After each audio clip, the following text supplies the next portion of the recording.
I like to open these interviews by doing some digging, looking around the internet streets and seeing what I can find about the person I'm talking to you. For you, Joanna, I found this, it was a viral clip of a podcast you did, and I found it on Instagram. And I think I actually commented on the original video. Joanna, I either commented or I sent you a DM and said, will you please come on the podcast and talk about this? So I'm going to put a link just so everybody knows. I don't want you being left out of this beginning conversation. So I'll put a link to that interview and to the Instagram clip that I saw into the show notes. The reel has over 270,000 views. So you clearly said something that people really resonated with. I'm going to paraphrase just a little bit of it, and then I just want to ask you to expand. But here's what I have. So you in the reel, it opens with you saying that you were sitting with a woman at coffee, and she said, "I am 42 and coming to terms with the fact that I may never be a biological mother."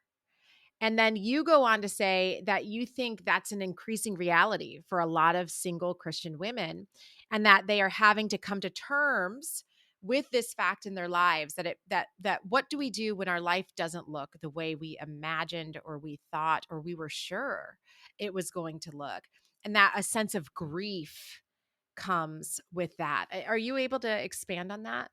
Yeah, the conversation was part of a podcast in which I was discussing a chapter of a book I had written called The Grief and the Grace of an Unexpected Career that tracked my own vocational journey. I spend my days helping Christians think about the critical role their daily workplace, and God's mission. And for me, in my own journey as a single person, I found that as I moved through my 30s and into my 40s, there wasn't much of a roadmap in my faith communities because marriage and motherhood was held out as the end goal of any woman. And so when that wasn't happening in my own life, and when I began to have some medical problems that made it increasingly likely that I wouldn't be able to have kids, I was just adrift. I didn't have a roadmap for what my life needed to look like. And so, this broader conversation about women, calling, vocation was a lifesaver for me. And so, that viral clip was part of that broader conversation.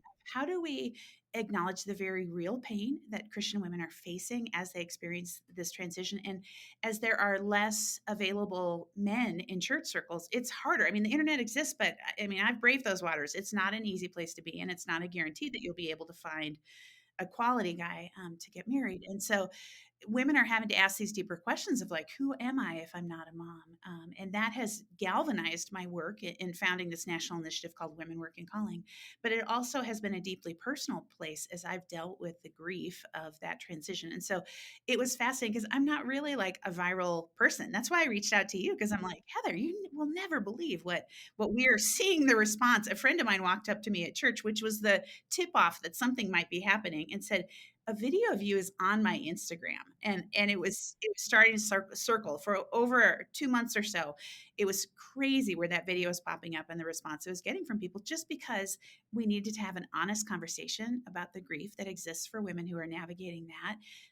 And we need a broader vision for how women are integrating their various roles, especially for women who are singles who have this amazing capacity to press into their vocational lives. And I want to hear more on how you counsel people to do that. I can tell you that our audience here at Viral Jesus, I think we have a lot of single Christian women. It's an area that often I'm just really passionate about bringing people on to speak into that space. I've some of the best bosses I've ever had who poured into me professionally, opened doors to me that I didn't deserve. I mean, just were incredible mentors to me, were single Christian women. So I like talking about it. I think it's an area in Christianity that there's not a lot of voices willing to speak publicly. So I do want to thank you for I got an email this week from a woman. She was in her mid 30s, but she was going through in the email the grief that you're talking about, saying, I'm starting to wonder if this isn't going to happen for me. And how do I navigate this part, or this second half of my life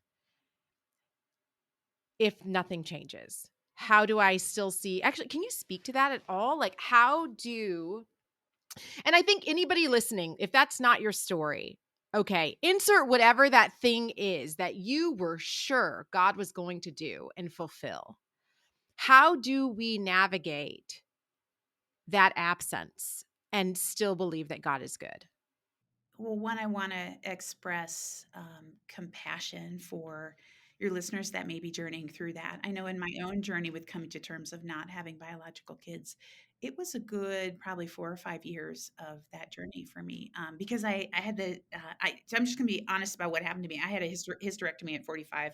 I had uterine fibroids that were just taking over my my abdomen, and I had just been bleeding excessively for years. It was kind of a dominant theme in life, and so we knew that something was not right, and we're going to try and have a bunch of smaller procedures done to stop the bleeding. And so I was watching that happen in a couple of years before the surgery. I remember talking to my friend like, I'm just going to pray for a miracle because I feel like if I have my uterus removed, I this will never happen. And if at least I can live with this bleeding for a couple of years, there might be something that God could do. We might be able to make it, he might provide a spouse and this might happen. And, so there was a lot of internal churn going on in my life. And then there was the grief of navigating after the surgery of what that meant. So it was a surprisingly long window of time in my life. And it was really hard because I didn't feel like there were people in my life that navigated that well. There were a handful of people. And this applies, I think, to a lot of forms of grief. There are a handful of people that could handle some of those more ambiguous forms of grief and were able to just sit with it, an ability to resolve it. And that's the reality is that there's not a good solution to this. It's not like God's going to sweep in. I found in my life, I was doing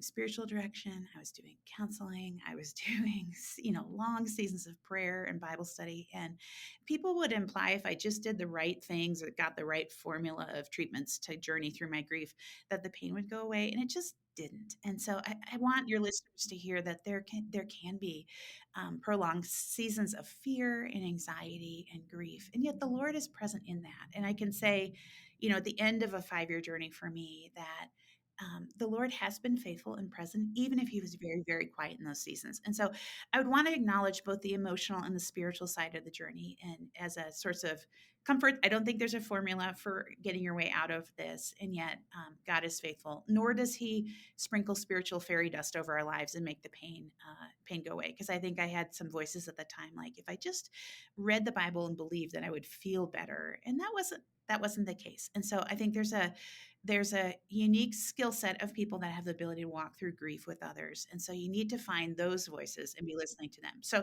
that's the emotional and spiritual side of it.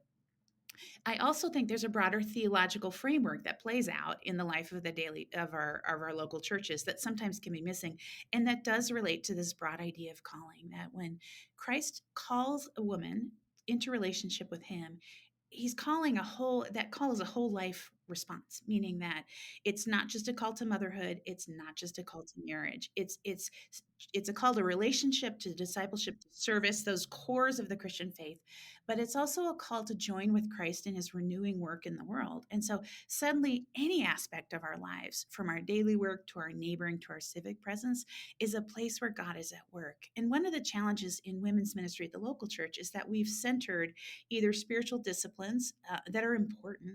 I want to affirm that. Things like Bible reading and prayer and learning how to experience God.